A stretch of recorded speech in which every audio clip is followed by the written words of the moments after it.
tarde, pessoal. Muito obrigada pela participação de todos em mais um seminário, do Seminário de Análise Funcional. Agradeço especialmente hoje ao Davidson pela disponibilidade em dar esse seminário para a gente. Muito obrigada, Davidson. Pode ficar à vontade, então, para começar o seu seminário. Ok, obrigado, Elisa. Muita dificuldade, né? Foi adiando, mas obrigado pelo convite de fazer uma apresentação de um pedacinho da tese de doutorado que eu estou desenvolvendo com o Geraldo. Eu não sei, alguns aqui estavam conhecem um pouco do trabalho, né? Há 2 anos atrás, nós apresentamos uma abordagem para o tema de hoje, só que foi uma abordagem um pouco diferente, uma abordagem boa, tranquila de se compreender, só que ela tinha algumas classes de operadores que a gente não conseguia alcançar com aquela abordagem. Então, a gente trabalhou mais 2 anos aí e a gente conseguiu fazer um trabalho que abrangesse todas as classes que a gente tinha perdido no primeiro, né? Então, o tema do seminário que eu estou apresentando hoje é sobre ideais de operadores multilineares, especificamente aqueles que podem ser definidos ou caracterizados por meio de transformação de sequência. E aí, a gente está particularmente interessado em variar o nosso conjunto de índices que a gente soma, que a gente transforma as sequências aí, isso vai ficar mais claro no decorrer da apresentação.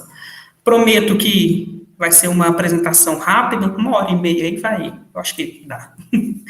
Bom, primeiro eu vou colocando aqui algumas notações, as notações clássicas mesmo, as mais usuais da teoria. A gente vai trabalhar sempre com espaços de Banach sobre um corpo. Essa notação aqui significa que é um subespaço vetorial de F, com satisfazendo desigualdade de normas, né? Particularmente, eu quero chamar atenção para essa notação. EJ significa a sequência canônica cuja jésima entrada é 1 e as demais são 0. Essa sequência aqui, essa notação, é a sequência. Na jésima entrada tem um elemento x e nas demais são 0. E aí, uma notação que não é usual, que a gente colocou no nosso trabalho, não sei se é a notação mais bonitinha, mas foi que a gente pensou na hora, é essa aqui. Isso aqui é uma D-upla, cuja a résima coordenada, ela tem o elemento x e 0 nas demais. Não é uma sequência, tá? É uma D-upla. Então, são duas notações quase semelhantes aí, bem parecidas, que representam coisas diferentes. Inicialmente, a gente tinha colocado tudo x.ej, só que aí estava confundindo bastante, a gente resolveu mudar a notação. Essa notação para os operadores multilineares, delineares contínuos, de E1 cartesiana até ED em F, a bola unitária em E por BE e E estrela um dual topológico de E, tá? Então, essa é a notação que a gente vai usar aqui no decorrer da apresentação. Só uma informação importante, a apresentação de hoje, Geraldo conseguiu colocar no archive hoje, né? Eu acho que foi hoje ou ontem, não sei, mas tranquilo. Bom, então eu estou particularmente interessado em falar em ideais de operadores multilineares. E quando a gente fala de ideais de operadores multilineares, o espelho, a nossa referência são os operadores absolutamente somantes, que vêm desde o caso linear até o caso multilinear. Os ideais de operadores foram introduzidos por Pitt no final da década de 70, e depois ele mesmo, no início da década de 80, levou esse ambiente para ideais multilineares, certo? Então, como os absolutamente somantes é a nossa referência para tudo que a gente faz na teoria, é uma das... Então, tudo que a gente quer fazer, a gente quer que sirva para os absolutamente somantes. Então, eu vou colocar algumas evoluções desses operadores em vários ambientes para a gente situar um pouquinho o que está acontecendo. Então, no ambiente linear, a gente diz que um operador é absolutamente QP-somante se ele satisfaz essa desigualdade aí. E aí eu vou me apoiar na apresentação do Nassib, do Jamilson, de algumas pessoas que já apresentaram sobre esses operadores, para dar uma passada um pouco mais veloz aqui. Então, basicamente, o que está acontecendo aqui, a gente está criando uma classe de operadores lineares, certo? Particular, e aí nessa classe a gente quer definir uma norma nela, de tal forma que ela se torne um espaço de Banach para qualquer espaço que eu colocar aqui E e F. Então, se eu denotar, essa é a notação usual aí que a gente tem nos últimos tempos para os operadores absolutamente somantes em caso linear, e aí o ínfimo dessas constantes aqui, a gente define como sendo a norma do operador, certo? É relativamente fácil de caracterizar que essa expressão 1 aqui, ela é equivalente a esse segundo ponto aqui, onde o operador, ele melhora em algum sentido a convergência de série, ele pega uma sequência que é fracamente somável e transforma numa sequência fortemente somável, certo? E aí, muito importante esse terceiro ponto, que é uma caracterização também da definição, é que eu consigo, com essa implicação, eu consigo definir um operador, a gente chama esse operador de induzido de U, de tal forma que esse operador, ele é linear e ele é contínuo, e quando eu vou calcular a norma do operador induzido, eu retorno a norma absolutamente somante de U. Basicamente, a definição é essa expressãozinha aí no item 2. Então, esse aqui é um ambiente linear. Quando a gente leva isso para o multilinear, aí acontece algumas coisas. É possível levar isso para um ambiente multilinear ou não linear de várias maneiras. A primeira que apareceu aí são os operadores QP1, PD somantes, que é basicamente você reescrever aquilo lá, fixando os índices aqui, J, e aí eu vou falar que ele é absolutamente somante se existir esse C positivo aí que satisfaz essa desigualdade para quaisquer sequências finitas dentro dos espaços envolvidos.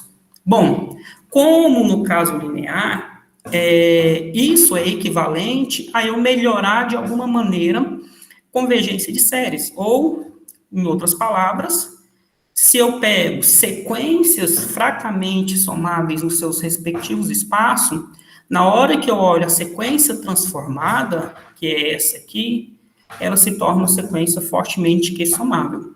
Então, quando eu falo melhorar a convergência, nesse sentido. E essa expressão permite a gente definir o operador induzido, e esse operador induzido é definido dessa forma aqui, certo? E da mesma maneira que no caso linear, se eu pegar um ínfimo das constantes C que aparece aqui, isso define uma norma completa dentro do espaço dos operadores absolutamente somante, no caso multilinear, definido na expressão 2, e a norma, um ínfimo vai ser a norma desse operador induzido aí. Bom, esse caso aqui, a gente chama ele de absolutamente, porque vem da literatura. Em 2003, a gente tem a tese do David Pérez Garcia, e independentemente com o artigo do Mário Matos, que eles definem o múltiplo.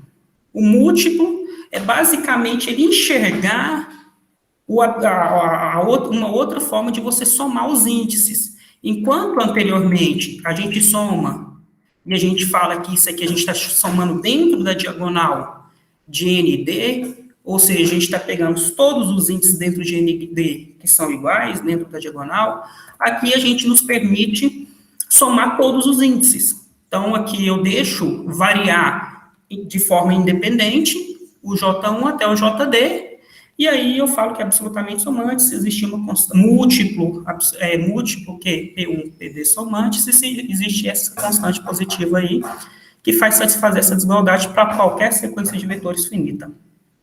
Da mesma forma, está melhorando a convergência de sequência de alguma maneira.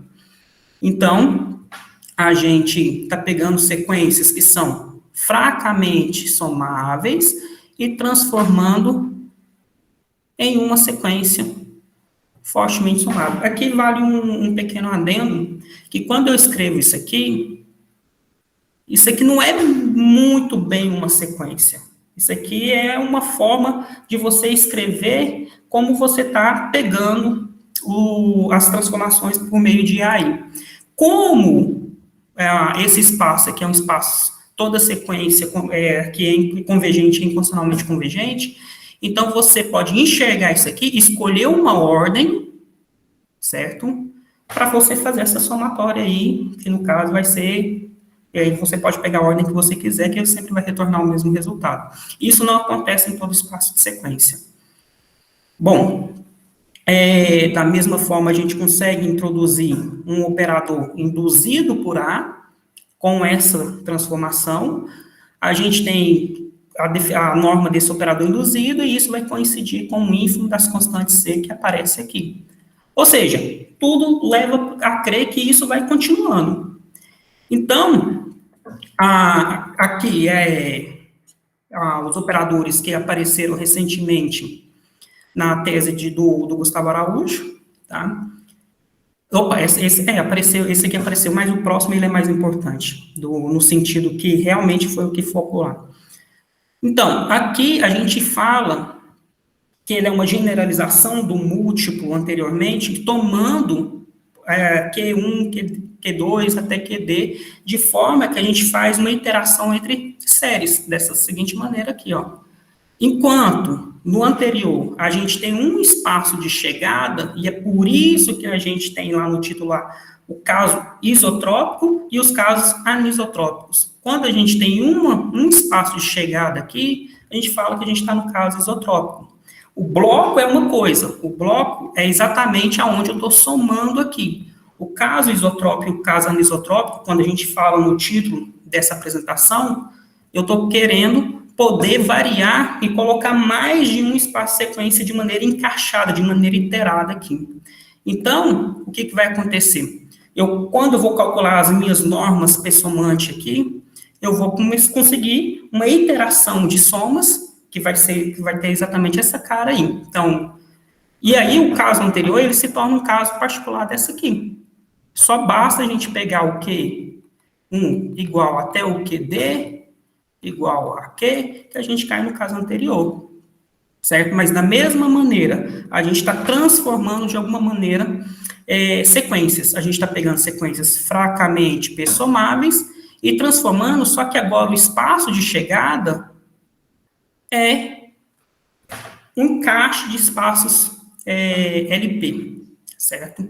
A gente define um operador induzido, esse operador induzido vai ter a mesma cara que todos os outros, e aqui está aqui a cara desse operador induzido. A gente define a norma, ou se a gente pega o ínfimo dessas constantes aqui, que satisfaz essa desigualdade, isso vai ser igual à norma do operador induzido, e a classe de todos os operadores multilineares, que são Q1, QD, P1, PD somantes, formam um ideal de operadores que eu vou definir um pouquinho mais para frente, certo? Aqui a gente tem o que realmente apareceu de novidade aí na tese do Gustavo Araújo, inicialmente, que nos saltou aos olhos, que vai ser a principal referência para a nossa definição mais para frente, que são os operadores e parcialmente múltiplo QP somante. Então, não é nada bonitinho, mas eu vou tentar deixar um pouco mais claro o que significa isso aqui para frente, certo? Não quero entrar nos detalhes aqui, não. Então, a gente pega I como sendo uma partição do conjunto 1 até D, está aqui, escrito aqui. Então, por partição, a gente entende uma coleção de conjuntos, 2A2 de junto, cuja união vai voltar o conjunto 1 até D. Esse cara, esse I, ele vai ser os nossos conjuntos de índices, certo? E aí eu defino que um operador é I, parcialmente, múltiplo, QP, somante, se satisfazer essa desigualdade, se existe uma constante, que tal que essa desigualdade é satisfeita para quaisquer sequências fracamente PR somáveis. Da mesma forma, a gente define o operador induzido por A, e esse operador induzido, ele faz essa transformação de sequência, ele é delinear, ele é contínuo, a norma dele coincide com o ínfimo das constantes que aparece aqui. Bom, Então, a nossa ideia no nosso trabalho é criar um ambiente abstrato de tal forma que a gente consiga embarcar todos esses exemplos e mais, certo? Numa única teoria. Basicamente é isso que a gente quer. É isso que a gente se propôs a fazer e conseguimos, com muito custo aí, terminar essa parte. Bom, para esse ambiente abstrato, a gente vai se apoiar no conceito de classes sequências definido, introduzido pelo Jamilson e pelo Geraldo em 2017. Já foi dito em alguns seminários sobre isso, mas eu vou dar uma relembrada aqui, o que seria. Então, uma classe sequências para a gente vai ser uma regra que a cada espaço de Banach me retorna um espaço de Banach formado por sequências nesse espaço. E que satisfaz as duas propriedades que está aqui. Esse X de E contém as sequências eventualmente nulas e está imerso ali dentro do L infinito de E. Onde esse cara aqui é a classe de sequências em E que são limitadas, munido da norma do SUP. E aí a gente também pede essa segunda propriedade, que é a norma dos vetores canônicos EJ, todos eles sejam igual a 1. Essa classe de sequência, esse conceito de estabilidade linear, ele permeia em todo o trabalho, desde os trabalhos anteriores, no trabalho do Geraldo, nesse que eu estou apresentando aqui. Então, é um conceito muito importante. A gente, com o tempo, a gente começa a usar ele sem perceber, assim, se torna natural. Agora teremos um gráfico fechado. Se torna natural usar. Então, a gente vai dizer que uma classe sequência ela é linearmente estável se para quaisquer espaços de Banach E e F e qualquer operador linear contínuo entre esses dois espaços, a gente tiver que o U transforma sequências de X de E em sequências de X de F. Ou seja, ele pega uma sequência aqui e na hora que eu olho para a sequência transformada por U, ele está dentro de X de F. Mais ainda, o operador linear induzido por esse U, ele é linear, ele vai ser contínuo, e a norma dele coincide com a norma do U. Então, é linearmente estável se satisfazer tudo isso.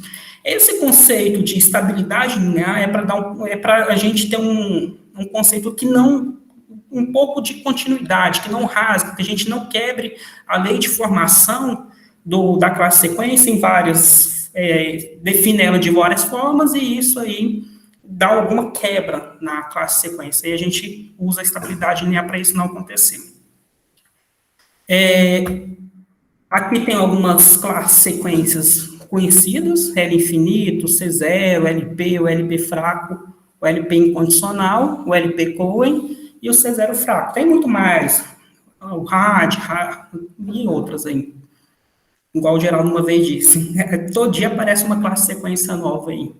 Bom, então, o que a gente está particularmente interessado? Que eu falei caso anisotrópico lá atrás, onde a gente faz interação, a gente acopla classes sequências uma com a outra. Então, a gente particularmente está interessado nisso.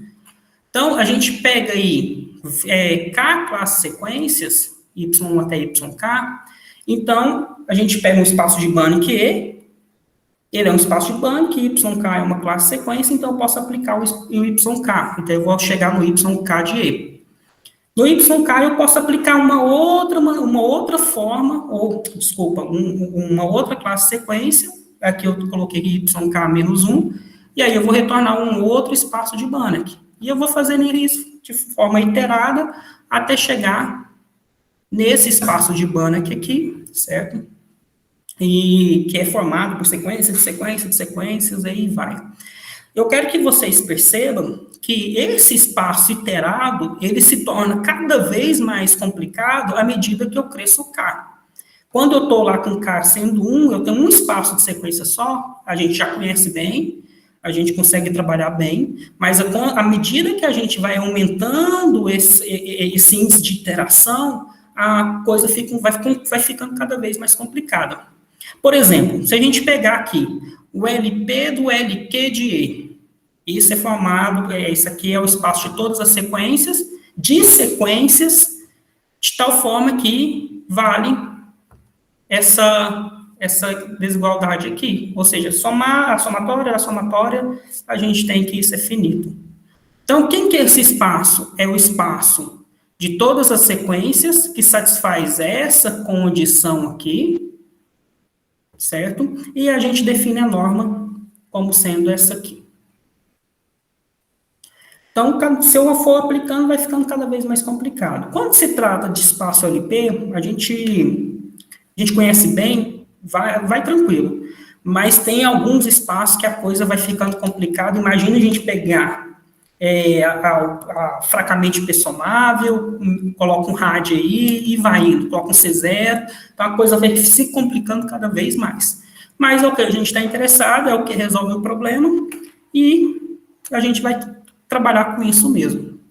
Bom, só para situar quem não é da área, aqui eu coloco a definição de ideal de operadores delineares. Então, o que é um ideal de operadores multilineares aqui? É uma classe uma subclasse de todos os operadores multilineares, onde a gente define a componente MD, de 1 até ED em F, como sendo a interseção da classe de todos os operadores multilineares contínuos com a classe em particular que eu quero ver se é um ideal ou não.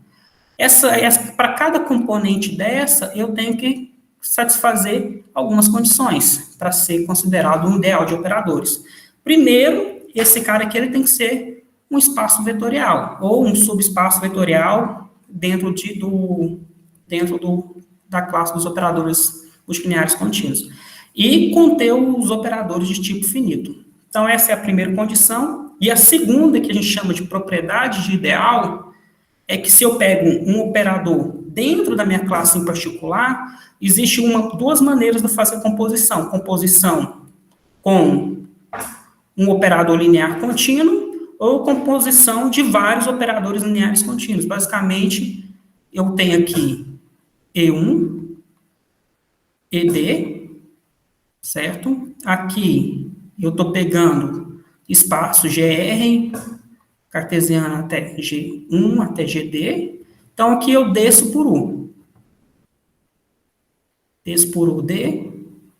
Aqui a gente tem o A, indo em F, e depois eu tenho um operador T, chegando em um outro espaço, que a gente diz aqui. Na hora que eu faço esse caminho, essa composição, se o operador A estiver dentro da classe, eu peço que essa composição aí ela esteja dentro da classe e essa propriedade ideal para ideais de operadores delineares. Mas ainda, se existir uma aplicação aqui dentro da minha classe que satisfaz M1, M2 e M3, a gente diz que a gente está com o ideal de operadores normados delineares, certo? E se cada uma dessas componentes aqui for um espaço completo, a gente fala que a gente está com o ideal Banach de operadores delineares. Então, basicamente, é isso que a gente está interessado, ideais de operadores multilineares que transformam sequências e que a gente nos permite somar de várias formas os índices que aparecem lá dentro da transformação das sequências. Então, o principal conceito que a gente tem aqui, que a gente vai conversar, que é o conceito de bloco, vai ser definido da seguinte maneira. A gente vai fixar uma partição do conjunto 1 até D, vamos fixar a sequência de números naturais, de tal forma que essa correspondência aqui, ela seja injetiva. E a imagem dessa correspondência, a gente denota por B de I, e a gente vai chamar essa imagem de bloco de ND associada à partição I, as sequências JN, R, N de 1 até infinito, R de 1 até D, certo? Não estamos interessados em ficar verificando se essa aplicação é injetiva ou não é injetiva. Certo? A gente está interessado em pegar um conjunto de índices e encontrar uma partição e sequências adequadas de tal forma que esse conjunto de índices seja um bloco associado a essa partição e a essas sequências. Então, a gente não quer uma verificação exaustiva dessa condição aqui de injetividade. Essa condição de injetividade aqui, ela só está para não deixar que a gente pegue o mesmo índice lá de ND mais de uma vez. Então, cada soma, cada elemento dessa expressão aqui é um cara lá, é um conjunto, é um índice dentro de ND, é uma dupla de números naturais, e aí a gente está interessado em fazer transformações dentro desse conjunto aí.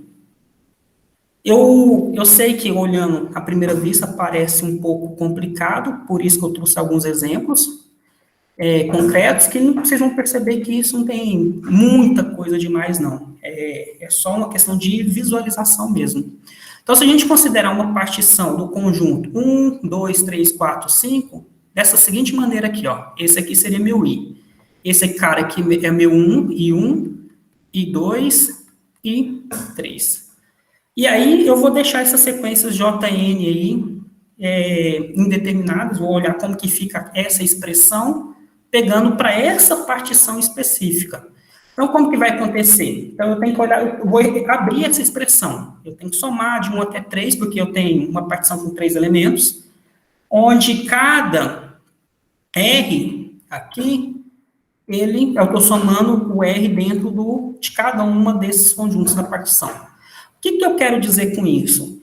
Que todos os índices cuja a coordenada estão dentro de IS estão indexados pelo mesmo valor que eu estou colocando aqui em NS. Vai ficar mais claro.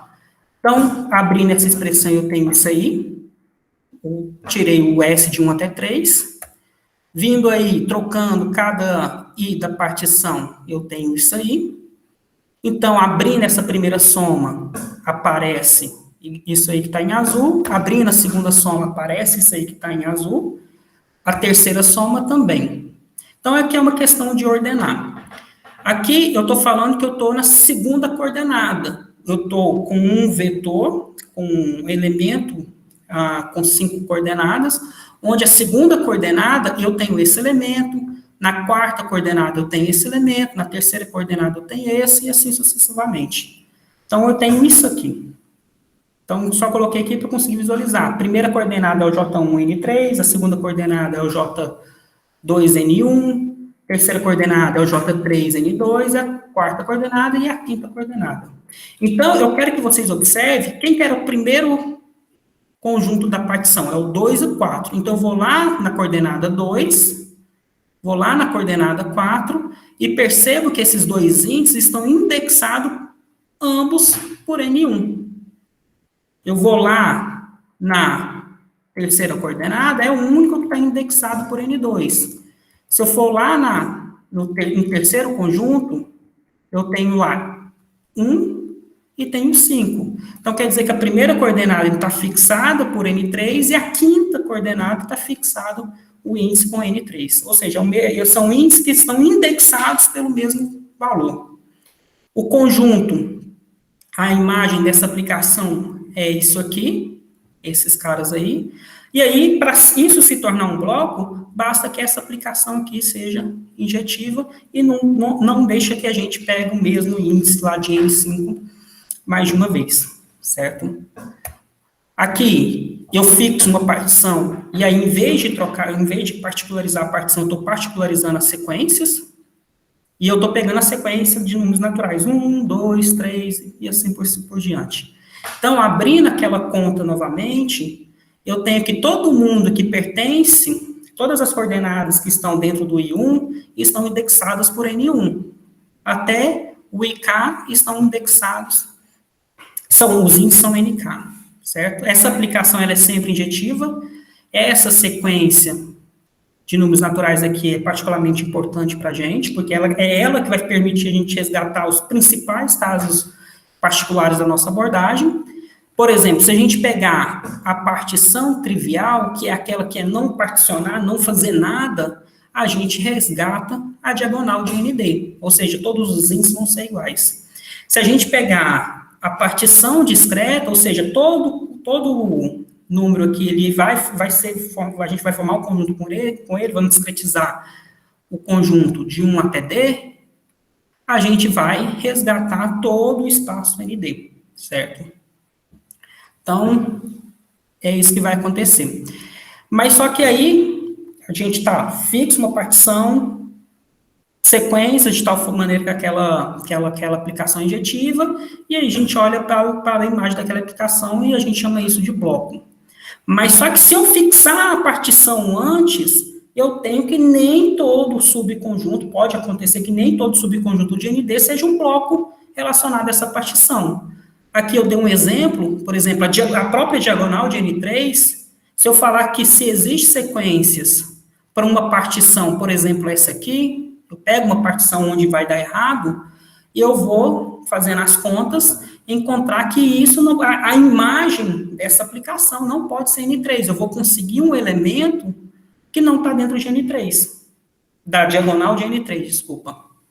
Então, nem todo subconjunto fixa uma partição se torna um bloco para a gente. Mas, felizmente, todo subconjunto é um bloco, com uma partição tomada de maneira conveniente. Existe uma partição, por exemplo, que faz todo mundo se tornar um bloco, supondo apenas que esse cara seja infinito.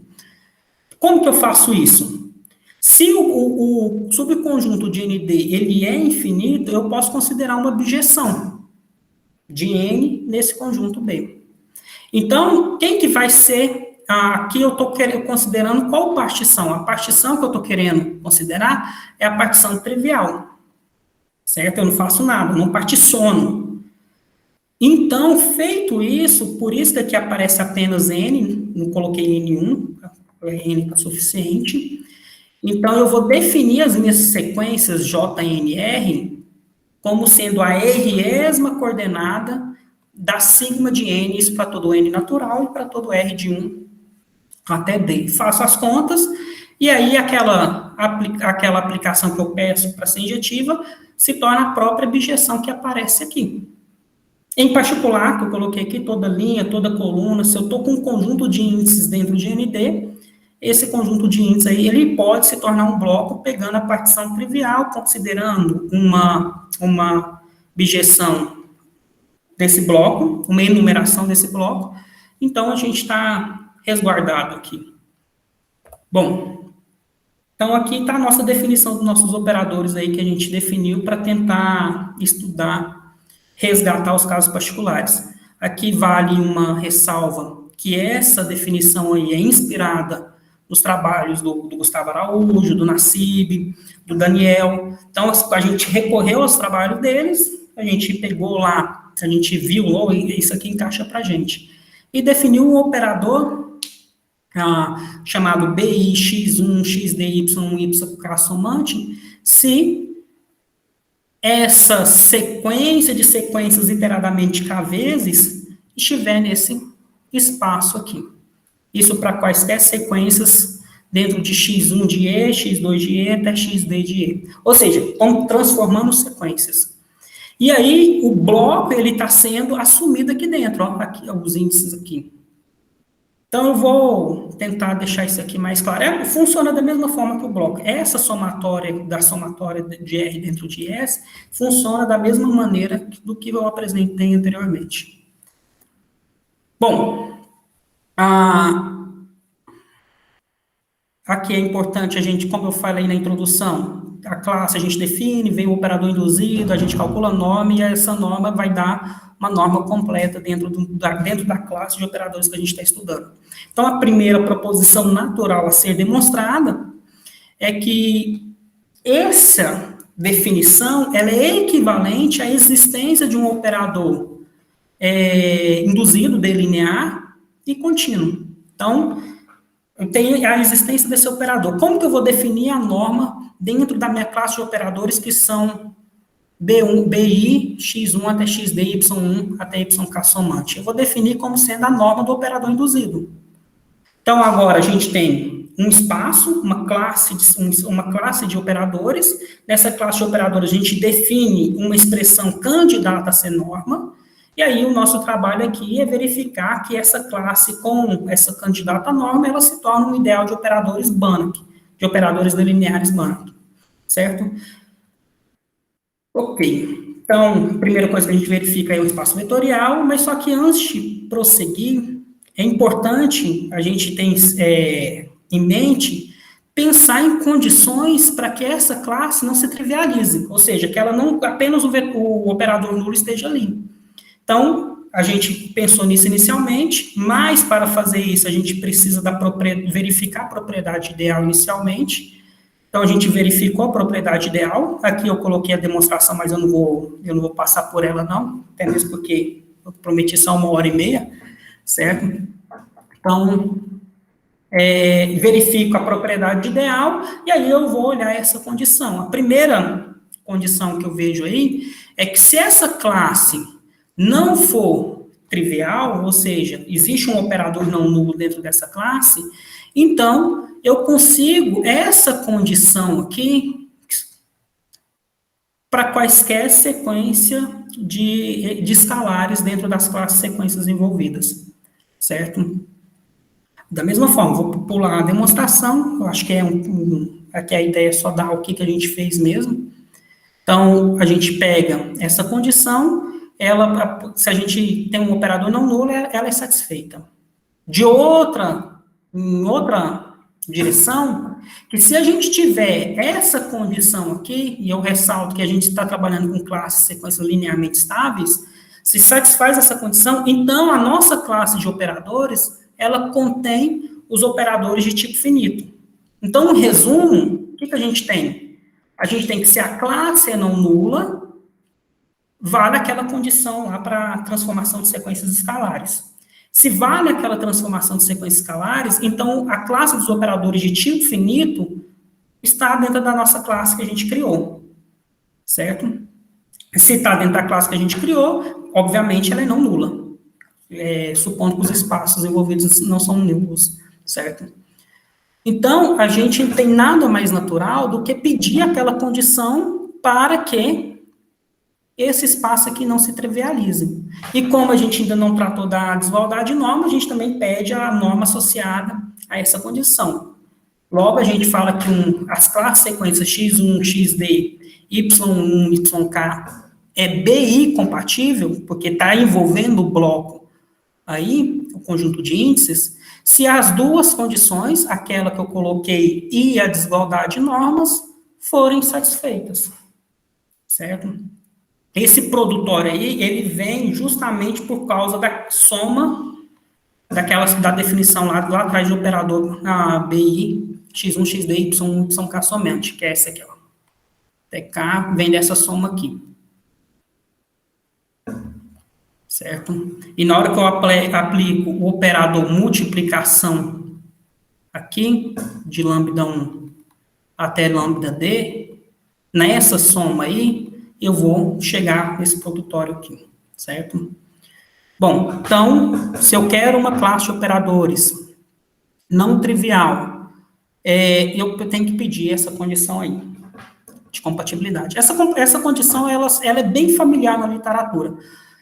Por exemplo, no espaço dos operadores absolutamente somante, ela é equivalente àquela que fala que 1 sobre Q tem que ser menor ou igual a somatório dos 1 sobre PI, e de 1 até D. Então, lá nos operadores absolutamente QP1, PD somante, quando a gente quer que a classe não seja trivial, a gente coloca essa condição entre os Q e os PI, certo? Então, ela é bem familiar mesmo. Aqui ela só está retratando uma classe, um ambiente abstrato.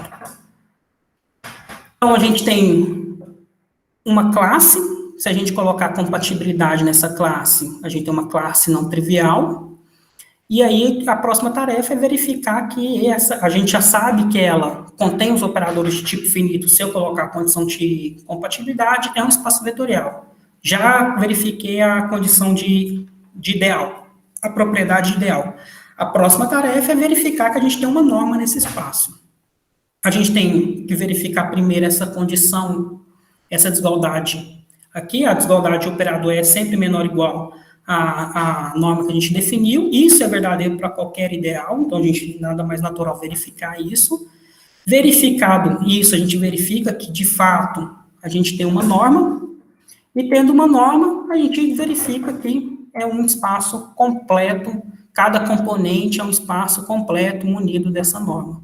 Então, é só verificar isso. A completude, em particular, é só uma aplicação do teorema do gráfico fechado. As outras a gente vai fazendo continha, vai chegando, vai verificando tudo certinho.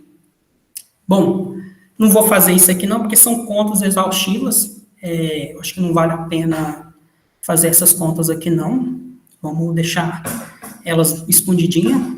Bom, então, o que eu quero apresentar para vocês é a potência dessa abordagem, a força que a gente tem com essa abordagem. Então, a primeira classe de operadores que a gente conseguiu resgatar, sem colocar nenhuma hipótese adicional, não sei se quem participou lá do ENAMA, em Brasília, e viu a minha apresentação da última vez, a gente colocava uma condição sobre a classe sequência Y para resgatar esses operadores que foram introduzidos pelo Geraldo e pelo Jamilson.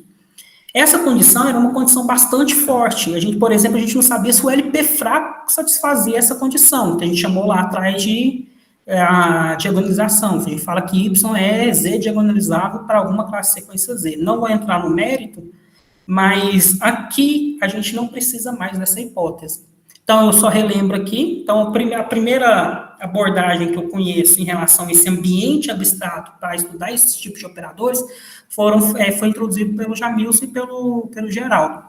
Então, um operador é dito x1, xd, y somante, se ele transforma sequências dessa maneira. Eu pego sequência dentro das classes XR e transformo uma sequência dentro de Y de F.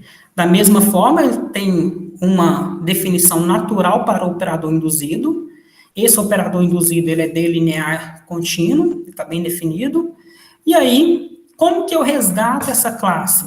Obviamente, a gente está aqui, ó, o x1, o xd, o y, e a gente está aqui, o conjunto de índices que está sendo considerado aqui é a diagonal. Então, essa classe foi introduzida pelo Jamilson e pelo Geraldo, ela vai ser um caso particular da nossa classe, pegando exatamente isso aqui, ó.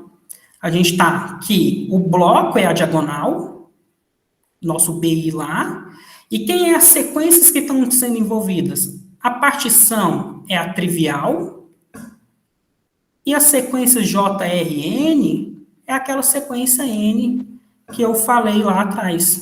Então, pegando isso, eu resgato a diagonal, como eu falei no exemplo anteriormente, resgatando a diagonal, colocando esses espaços sequência envolvidos, eu resgato a classe introduzida pelo Geraldo e pelo Jamilson. Aqui a gente está no caso isotrópico, onde a gente não faz iteração entre as classes de chegada, certo? Então, essa é a primeira coisa positiva, muito boa. A gente não coloca hipótese além da estabilidade linear, que é natural pedir. A gente consegue resgatar todas essas classes aí introduzidas esse ambiente abstrato introduzido por eles. Em particular, a gente tem essas classes de operadores. A gente tem os deslocamentos somante, a gente tem os operadores de tipo Q, a gente tem os operadores fracamente somantes e os operadores de tipo P1, PD. Isso aqui tudo em particular, porque todos eles podem ser definidos ou caracterizados por meio de transformação de sequências, onde os índices que a gente está somando é a diagonal de ND. Então, a gente consegue resgatar toda essa classe. Uma outra classe resgatada, a gente estudou também, está os operadores múltiplo gama S, x1, xd somante, introduzido pelo Fabrício na tese dele. Então, lá, qual que era a ideia deles? Geraldo e Jamilson criaram um ambiente abstrato para estudar os absolutamente somantes e resgatar eles como caso particular. E aí, o Fabrício, eles estudaram um ambiente abstrato de tal maneira que eles resgatavam os múltiplos, ou seja, deixa os índices variar de maneira independente. Então, para isso, eles introduziram o conceito de D-sequência dentro de um espaço, que é simplesmente uma aplicação de ND em E, certo? E aí eles escrevem a imagem da dupla de J1 até GD da seguinte maneira. Então, isso aqui seria uma generalização do conceito de sequências para um ambiente múltiplo, certo? Então, aí eles colocam essa notação para representar uma dessequência, e aí eles começam a criar os espaços de dessequência. Igual o Geraldo e o Jamil fez a classes de sequência, eles vão fazer as classes de dessequências. Aí eles começam a falar quem que é o C00, quem que é o N infinito, quem é que vai fazer o papel das sequências canônicas nesse ambiente, que vai ser isso aqui. O EK1KD vai ser aquela dessequência que retorna 1 na imagem J1 a JD, sendo K1 KD, e 0 nas demais. Então, eles vão fazer esse ambiente e define o que é uma classe de dessequências. A mesma coisa que o Geraldo Jamil fez, só que agora olhando no contexto múltiplo. Ou seja, olhando no contexto onde o meu conjunto de índices é todo o ND.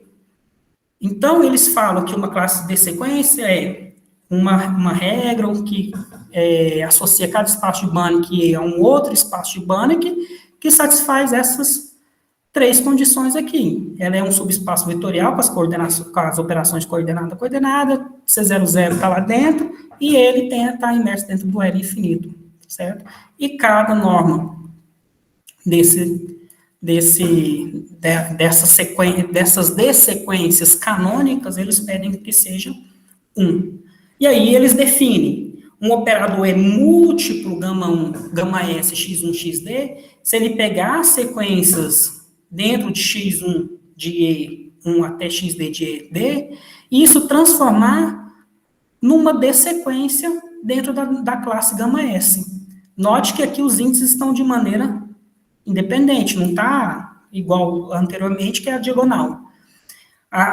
Foi necessário introduzir isso, porque esse cara aqui, ele não é uma sequência, então precisava pensar num conceito que generalizasse o conceito de sequência, levando isso para o caso múltiplo. Bom, aí eles definiram essa classe, e a pergunta é, como que eu vou resgatar essa classe agora no nosso ambiente?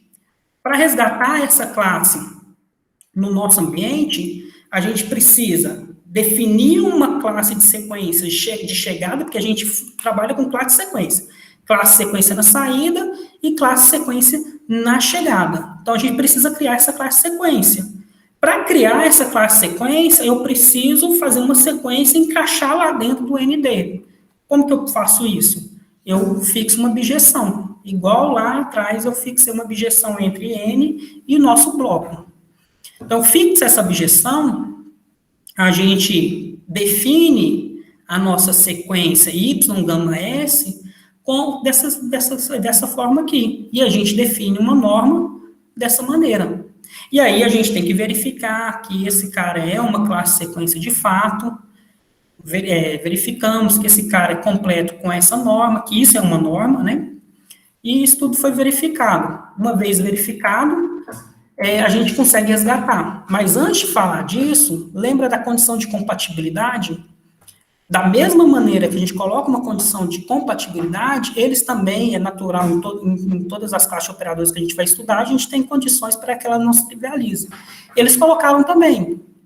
Eles falaram que eles usaram essa notação para falar que toda dessequências aqui dentro satisfaz essa condição, né? Se todas as dessequências escalares estão imersas lá dentro, e várias desigualdades de normas. Isso para sequências escalares. Essa condição aqui que eles colocaram no trabalho deles é equivalente à nossa condição de compatibilidade. Então, a gente está falando da mesma condição, só que num ambiente particular. Então, a gente resgata a classe deles. Então, fala aqui que é equivalente. A nossa classe, considerando o bloco como sendo o ND, como que eu considerei esse bloco como sendo ND? Olhando para a partição discreta e pegando as sequências JRN como sendo aquelas mesmas sequências lá atrás. Então, se eu pegar nessas condições o bloco formado dessa maneira, a classe de sequência na chegada aqui, sendo aquela classe de sequência que eu construí há 2 slides anteriormente, eu resgato a classe de operadores introduzidos por eles. Então, assim, a gente tem uma classe de operadores que está vindo e está resgatando todo mundo. E aí, consequentemente, a gente tem, podendo variar essas condições aí, essas classes sequências, as condições nelas, a gente consegue criar novas classes novas classes de operadores aí que talvez não é conhecido na literatura. Outra classe de operadores que sai de maneira imediata, a gente não tem que fazer nada, para falar a verdade, porque é exatamente a forma que a gente definiu, só que em vez dos espaços ser LP fraco e LP forte, a gente colocou a classe sequência geral. É a classe de operadores definido pelo Gustavo e pelo Nassib aí. Então, particularizando, pegando o X1 como sendo LP1 fraco, o X2 como sendo LP2 fraco, até assim por diante.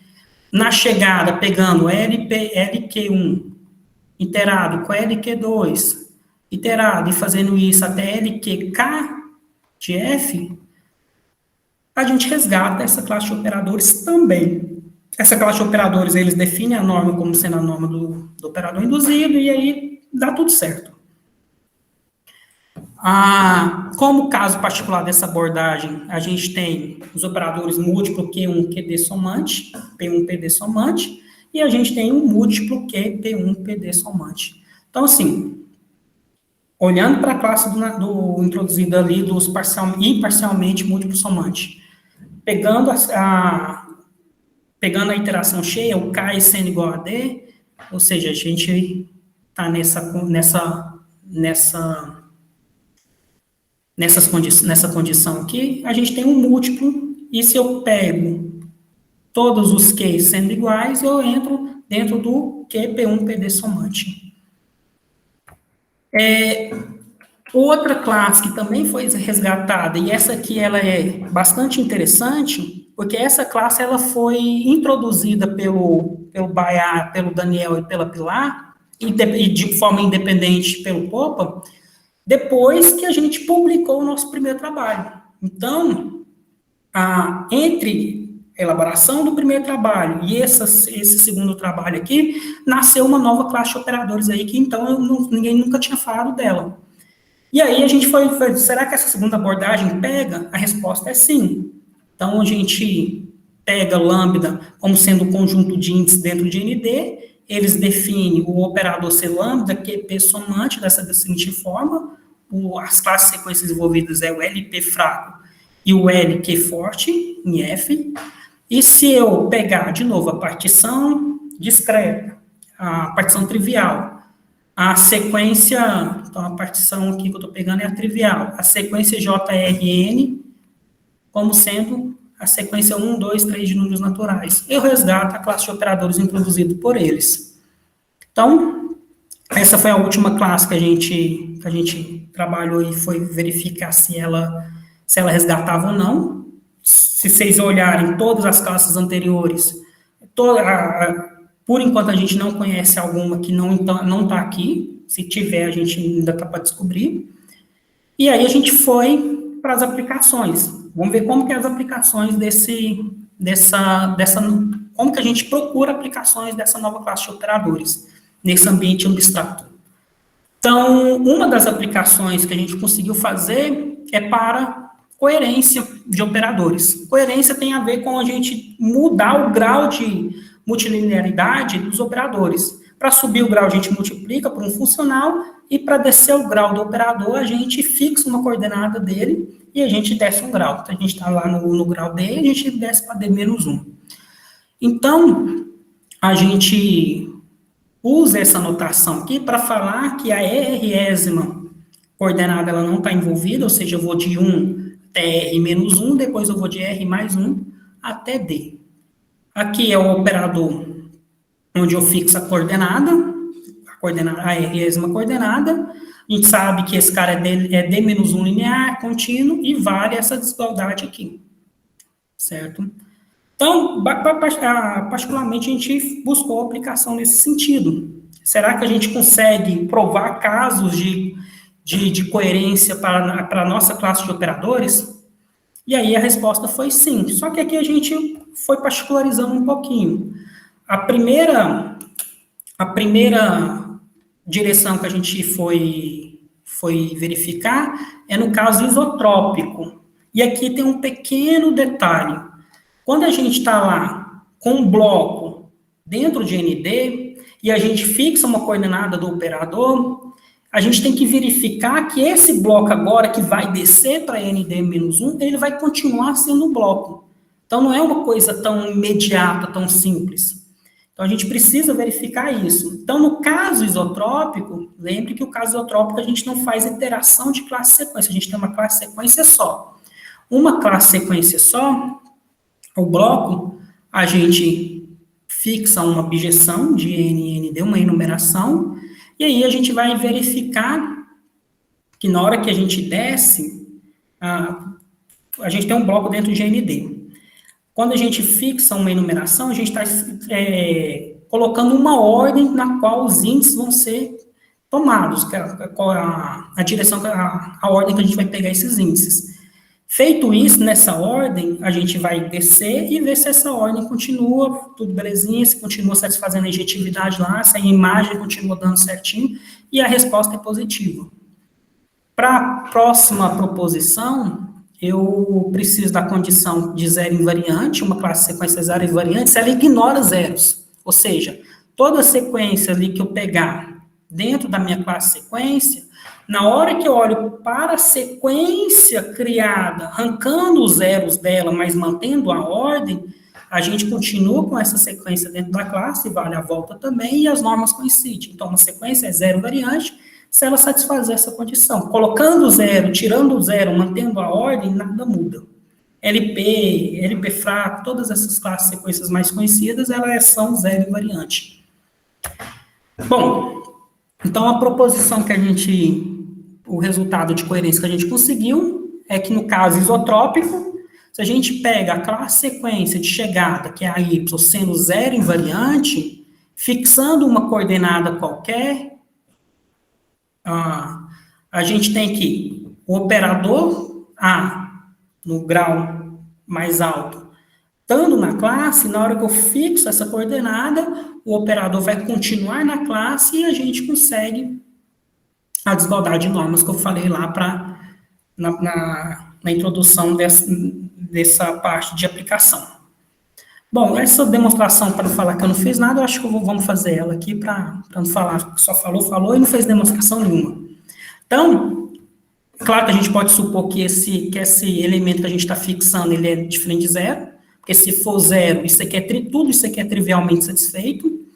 Então, para me mostrar que esse operador está dentro dessa classe, eu tenho que fixar, eu tenho que pegar sequências dentro das classes sequências envolvidas, tirando a mesma coordenada, porque ela não está aqui, a gente jogou a mesma coordenada fixando ela, e aí a gente tem que levar esse cara e levar ele lá para o meu grau maior. Então, eu vou pegar essa sequência em particular, que é a sequência que na primeira coordenada está o AM e todas as demais são zero. Claramente, essa sequência, por definição, está dentro da nossa classe sequência XM de EM. Então, eu tenho sequências dentro de X1, dentro de X2, até dentro de XD.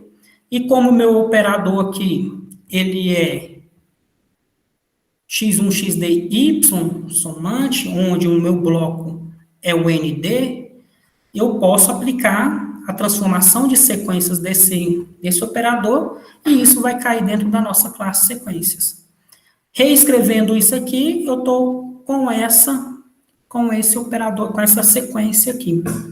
Bom, essa sequência, na hora que eu puxo o JMN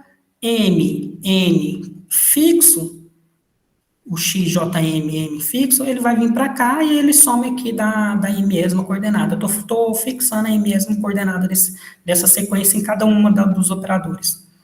Bom, eu sei que isso está dentro de Y de F. Agora, o que é importante? Eu tenho uma ordem que está sendo percorrida aqui. Essa sequência XMJNM, ela está sendo definida aqui, ó. Quando o JM é 1, isso aqui vai dar o XM1, e o XM1 é igual ao AM. Quando esse JM aí, ele é diferente de 1, eu estou aqui, então, no caso em que todo mundo é 0. Então, na primeira coordenada volta a M, nas demais é 0. Então, a gente está percorrendo uma sequência, onde, dentro dessa sequência aqui, existem elementos que são nulos. Sendo minha classe zero invariante, o que eu posso fazer? Jogar esses valores zero dentro da sequência fora, e aí a minha nova sequência mantendo a ordem, ela continua dentro da classe, continua sendo a mesma norma. E é isso que eu coloco aqui, utilizando aquele Bzinho lá que eu defini lá atrás. Então, quando a gente tem aqui sendo 1, eu vou retornar o AM de x1njn1 até xdjnd, tirando a mesma coordenada. E quando esse cara aqui não é 1, eu vou ter todo mundo sendo 0. Sendo assim, eu posso olhar para a sequência formada só por esse termo aqui. O JNK, JDNK, os meus índices que aparecem aqui, vai ser uma subsequência dos meus índices originais. Então, eu tenho que essa sequência Z aqui, ela está dentro da nossa classe e vale a desigualdade de normas, que é o que a gente demonstra aqui. Então, qual que é a conclusão? Voltando aqui. Eu peguei uma sequência de aqui, dentro nas minhas classes de sequência, fixei a mesma coordenada, apliquei o operador com a mesma coordenada fixa, verifiquei que essa sequência, jogando zeros, eventualmente zeros fora, eu ainda vou continuar dentro de y de f, e a norma vai coincidir. Então, é o que a gente queria demonstrar aqui, que esse operador, ele transforma a sequência da maneira que a gente quer. E o bloco aqui é o bloco ND-1. Bom, a desigualdade de norma está aí, eu acho que eu não vou, já prolonguei demais aí o tempo, não vou demonstrar isso não, só vou colocar aqui para se aplicar os corolários que a gente conseguiu. Então, se a gente tem um resultado de coincidência no grau D, na hora que a gente desce o grau, continua dando resultado, dando coincidência no... Então, se eu tenho... A minha classe coincide com todos os operadores multilineares delineares, na hora que eu desço o grau, eu continuo tendo todos os operadores D-1 lineares contínuos pertencendo à minha classe. A mesma coisa acontece se eu fizer isso sucessivamente, eu caio no caso linear. Vou fixando, fixando, fixando, coincidência em cima implica em coincidência embaixo. Em particular, os múltiplos aqui, coincidência em cima, vai fixando, fixando, fixando, e aí a gente tem uma coincidência dos operadores lineares absolutamente somante, certo? Isso aqui é o caso isotrópico, onde eu tenho uma sequência na chegada, ou seja, eu pego uma partição, a partição trivial, e a sequência sendo a sequência de números naturais normal mesmo, 1, 2, 3, 4. No caso anisotrópico, a gente fez no caso cheio, fazendo y1 até yd. Nesse caso, a gente conseguiu o resultado só para a primeira coordenada. Mas isso, particularmente, a gente não vê como um problema, porque as maiores aplicações disso que a gente tem estão os operadores, na parte de polinômios, né? Então, a gente olha para os operadores simétricos, e se ele é simétrico, eu posso inverter as ordens tranquilamente, então, se vale para a primeira coordenada, vale para todas as coordenadas envolvidas. Então, a gente tem a mesma proposição que anteriormente, só que olhando agora no caso anisotrópico, onde o K é igual a D, a gente tem os mesmos corolários, só que aqui a gente olha para os polinômios simétricos, coincidência em cima dá coincidência embaixo, eu vou fazendo isso até chegar lá embaixo, coincidência lá no D linear, implica em coincidência linear. E, basicamente, era isso que eu queria falar para vocês. Igual o Geraldo falou, isso aqui foi um trabalho de 47 páginas, que precisou caber em 25, ainda está grande. Então, agradeço a paciência de vocês. E aqui está algumas referências que a gente mais utilizadas aí no nosso trabalho. Se alguém quiser saber mais, também está no archive também. É isso. Muito obrigado, Elisa. Muito obrigada, Davidson. Eu que agradeço. Nós que agradecemos, na verdade, pela sua disponibilidade, por ter apresentado todos os resultados aí de primeira mão, né? Primeira mão. Antes da defesa, antes de publicação de artigo, né? Tem até perguntar se eu posso divulgar essa gravação, né? Porque tem os... Ó, o Geraldo já tá balançando a cabeça assim, já colocaram no archive, né? Já tá no archive. Não, muito obrigada, viu, Davidson? Tá bom.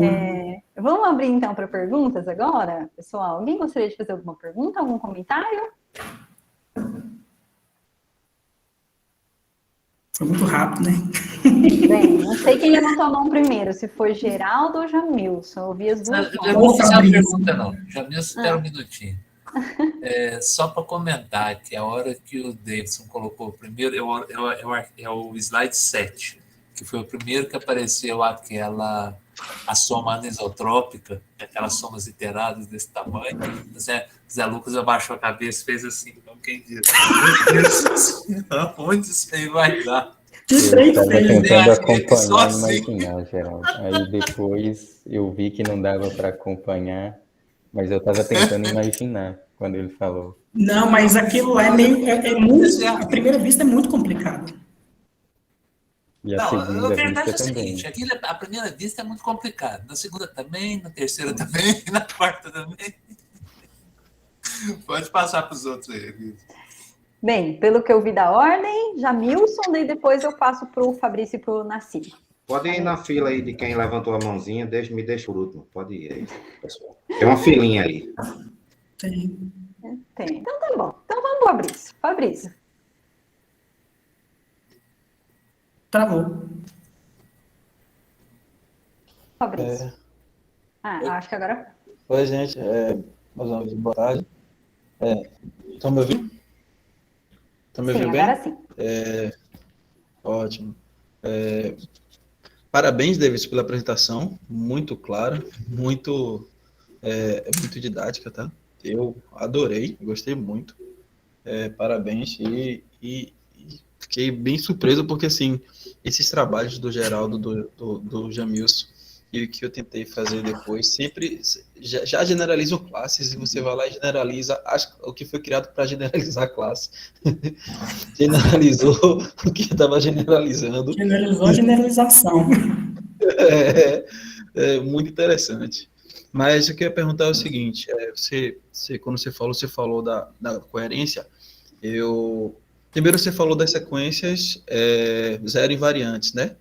Primeira pergunta que eu tinha que eu não entendi se você falou todas as classes de sequências que são linearmente estáveis são zero invariantes? Eu não entendi, eu não ouvi isso. Não falei isso. Falei que todas as classes sequências que a grande maioria das classes sequências que a gente conhece são zero invariante. Sim, mas se for linearmente estável, não tem como saber, né?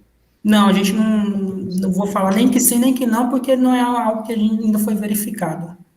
Eu estou perguntando isso porque, assim, eu também tento fazer coisas de coerência e compatibilidade, eu sempre boto como condição que a classe é linearmente estável. Por isso que eu fiquei curioso nesse sentido.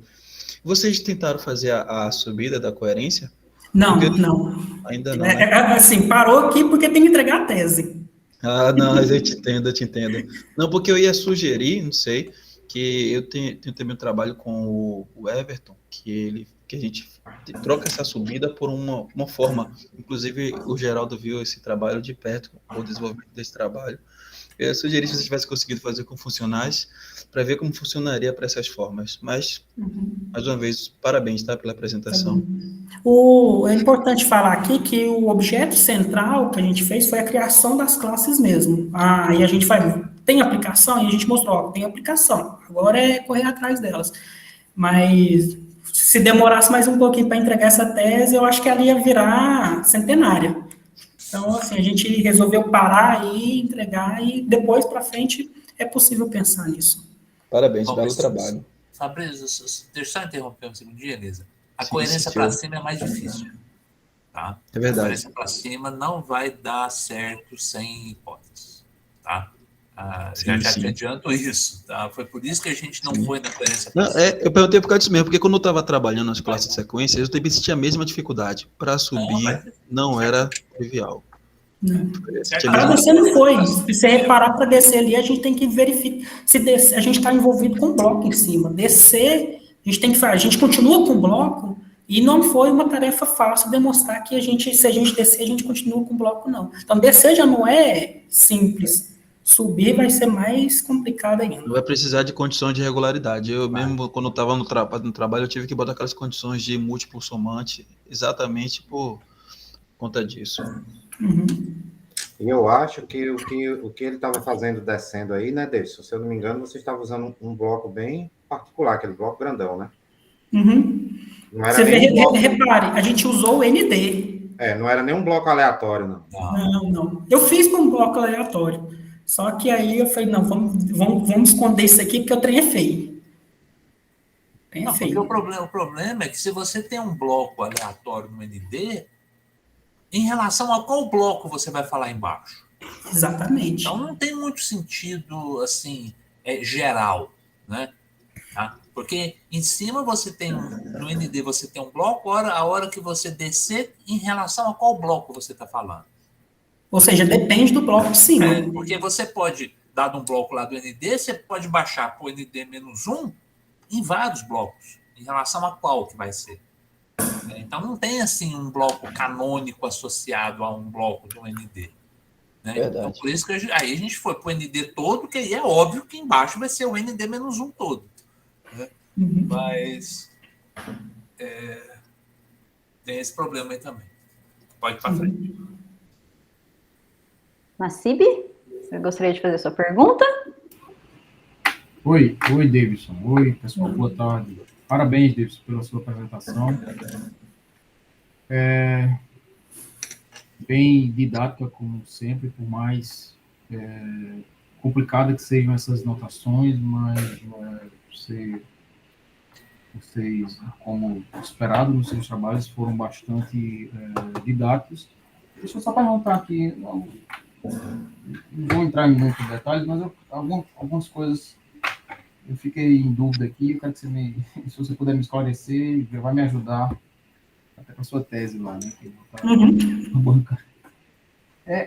No início lá, vocês definem, bem no início mesmo daquelas notações, vocês falam de que vocês pegam uma UPLA N1 até NK e pedem que e joga lá numa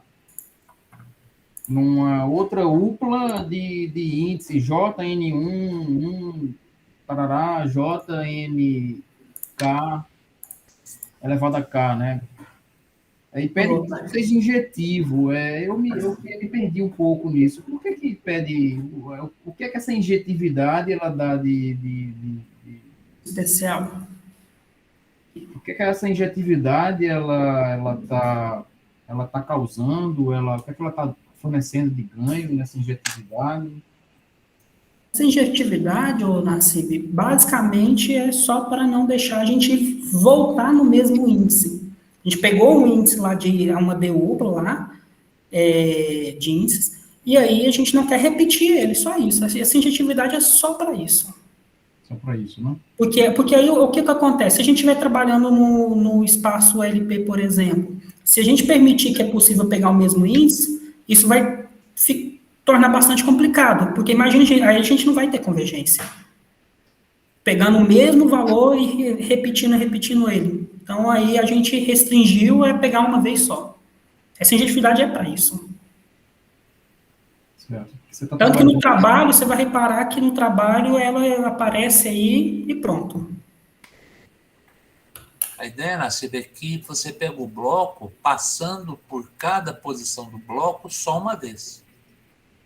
Né? Então, você passar mais de uma vez, você está pegando duas vezes o mesmo cara.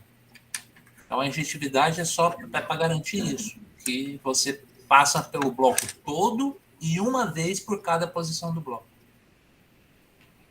Certo. E essa dificuldade, porque vocês viram que isso poderia ocorrer, essa passagem repetida pelo mesmo lugar. Por que isso aconteceu? Isso foi porque tem essa sequência aí, JRN, né?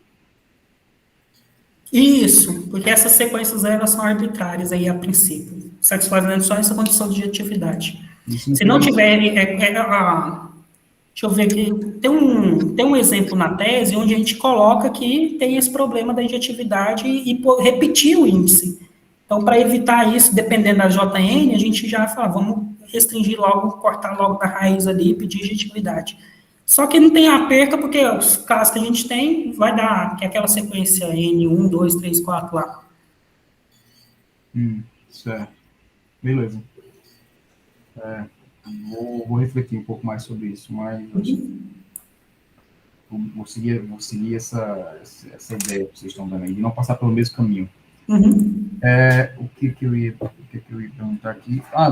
Você fez um comentário, que naquela definição daqueles operadores lambda, R que somantes, tem que ter, acho que você fez um comentário que ele saiu em 2020, mas na verdade isso aí é antes disso. O Baiá, Daniel e lá, e aí o Popa, numa correspondência interna entre eles, eles divulgaram isso aí, acho que foi mais ou menos 2018, porque o artigo que saiu isso aí... 2020.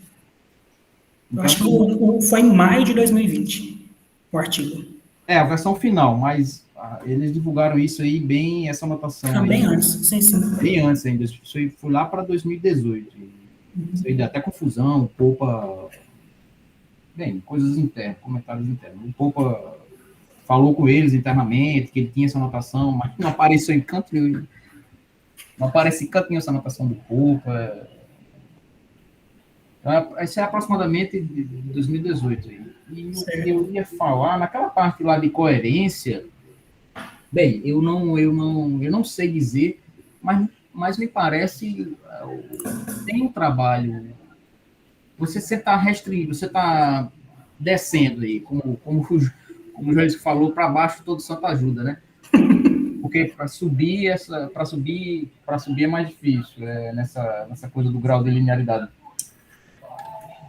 Eu não sei se é possível resgatar, mas talvez vocês já tenham verificado, existem alguns trabalhos nesse tipo, claro, voltado para um ambiente bem específico, para o que é de operadores somantes, que é trabalho do Defan, um artigo, se quiser eu posso mandar depois, um artigo lá de 2010 ou 2009, o Defan com algumas outras pessoas, Coordinate Wise, ele trata sobre essas questões, ele pega um operador e restringe o grau e quer ver quando ele diminui o grau de linearidade de certa forma, estou falando aqui bem grosseira. É com Popa também. É com Popa, né, se não me engano, né, Geraldo? Então vocês devem conhecer esse trabalho. Salvo engano, o Baiá, eu lembro que a gente melhorou um pouco em alguns casos, um trabalho nosso, junto com Joedson e Daniel e Diana da Colômbia, e, salvo engano, o Baiá fez alguma melhora disso num trabalho dele recente, que eu acho que você colocou nas suas referências. Eu não sei se nessa parte de coerência vocês conseguem resgatar alguma coisa desse tipo.